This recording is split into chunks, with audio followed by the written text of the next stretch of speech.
here I am today, but with something a bit different. It's not a loco review, but a book that I actually read. So let's have a look which one it is. Right, this one is Traction Recognition by Colin J Marsden. I know there is a second edition out of this, which I will be getting. I know this book has already been reviewed by Intercity82, aka Will, who I used to work with, funnily enough. He's got a great channel and he's a great guy, so check him out. Obviously, it is a hardback, as you can see. So, without further ado, let's have a look what it's all about. Now, obviously, it is very handy for if you're detailing model railway locos as well. Because what I've found is that, say like the Class 8, you can see on some pictures, even though it shows you liveries like Freightliner and EWS, it actually tells you, I think over the page, what all the numbers actually stand for. Well, obviously they're not on this page, but as you can see there, it is got a good picture of the detailing on the front, and it's quite handy really for me because I can colour coordinate the pipework on the engines. So that's the reason I have this book as well. Apart from that, I do love diesels. I do like some steam, but I'm a huge diesel fan. As you may have already seen, it is EWS and Freightliner. But this book is packed with loads of different locos. I mean, if we just flick to the Class 37, we can see it's got all different variants, including DRS, which I think that's the old livery, because the new one has the compass design on it, which is a favourite of mine. I never used to be into DRS, but since I saw the compass on a 37, I thought, why not have one? And I like them ever since, really. Obviously, if we turn the pages again, we can see we've got like HSTs, obviously the insides of what they used to look like. We've also got somewhere, there, the Class 57 in Freightliner livery. Now, I know there's another one of these. I don't know if there's a picture over the page of it in the Virgin livery. Now it's the 56. But again, you can see like the pipework on the front. Obviously it tells you all your letters, so if we just turn the page, we can see there's the Virgin version. That's 57301, which is Scott Tracy. They were named Thunderbirds because of how they rescued broken down Pendolinos.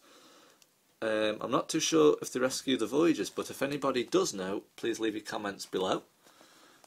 Obviously, there should, in here somewhere, be a guide to tell you what all the letters are.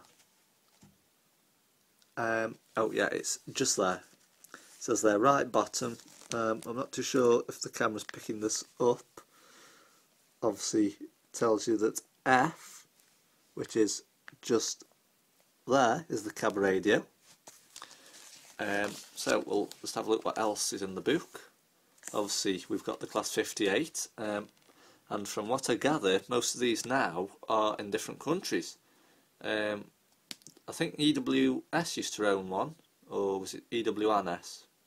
But I have got a model of one, but I think now the 58s are in a different country. If anybody knows which countries in particular have them, if you let me know, because that would be quite interesting for me to find out.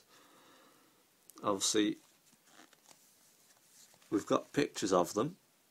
Yeah, it says there, mainland European Class 58, and they're in mainland Europe somewhere, obviously under all different names. But one of my favourite locos that has to be in this book is the Class 66, that's the 59. Obviously that's another of my favourites, the Class 60. Apparently, according to a book, these have gone from 100 to 1. I know that they do still run in EWS. I'm not too sure the reason why the numbers have decreased, but if anybody does know the real reason, if you let me know again, and that'd be quite useful to me. I think nowadays they do some sort of work like this. I think out at Tunstead Quarry, the Peak Forest, and other areas. But obviously now we're on to the Class 66, which is a personal favourite of mine. I think Traction Recognition 2 will have the Powerall 70 in it in Freightliner, so that'll be quite an interesting read. But obviously we've got all the facts here about the Class 66. I think it'd take me far too long to read the entire page to you, so I'm not going to do that, because I'd be out of breath by the time I'd read every last fact. But obviously, you can see again, we've got quite a detailed book, including front views and lettering, so you know exactly what each part on the front of the loco is. This is really useful and is a huge help in model railwaying as well, because you can clearly see there the pipe work.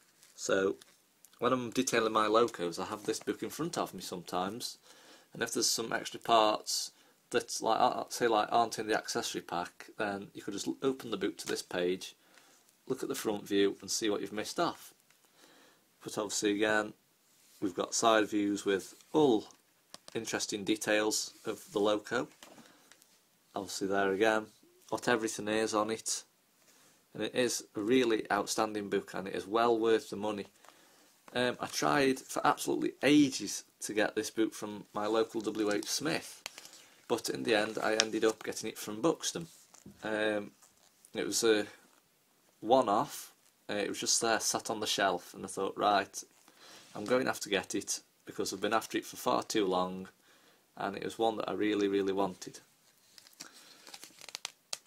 Obviously, if you can see there, it says that the driver's helpline is, which you obviously can't, is at Basford Hall, which is in Crewe.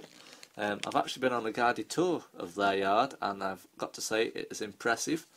They're doing a 2012 one next year, I think, but if anybody wants to check out the website, just Google Crewe Heritage Centre and go on special events, and I assure you it is well worth a visit. Obviously, another loco, which is one of my favourites, is the Class 67.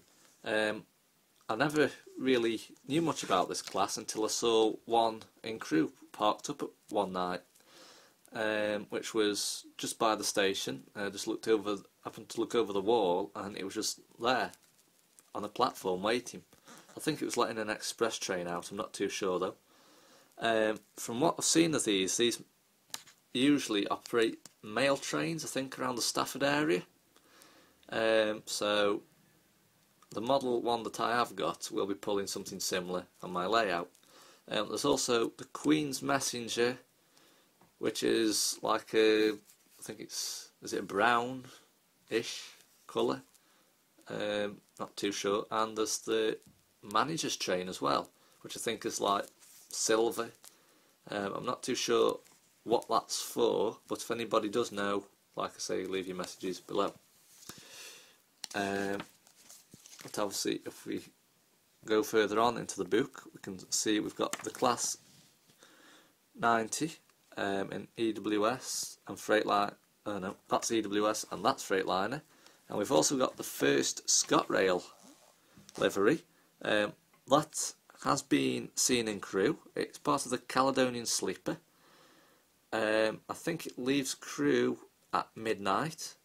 I'm sure of it because Will did film it on his channel. So if you ever go to his channel, look up that video and you will see that loco. But it is a very interesting book. Obviously diesel multiple units and all that. I can just find the page on the Pendolinos and the Voyagers. You can just come across it. I'll just see if I can find it.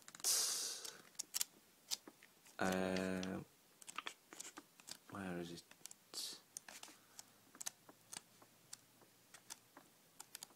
I think I've gone past it, so I'll just have to go back.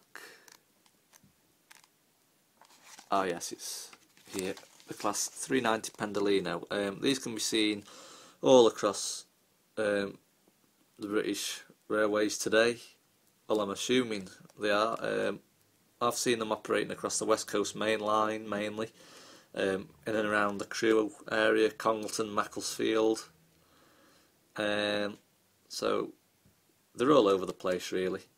They obviously do tilt like the model one, but they are in such a striking livery, and I know the new up-to-date one is in the Alstom Pendolino livery. I'm not too sure why it was called the Alstom Pendolino, but if anybody knows, could they let me know please. But I'm hoping that'll be in traction recognition too. So that's going to be interesting to find out what new liveries have since come out in the new edition from when this edition was published. But that's it basically. The traction recognition book by Colin J Marsden. It is also available from Ian Allan Publishing. So I think they mainly advertise in either the Hornby magazine, Model Rail or Railway Modeller. I'm not too sure which, but if you put that again, like I say, in Google, you can order this book if it's still available. But I know the new one is out and it is well worth the money. And that's it.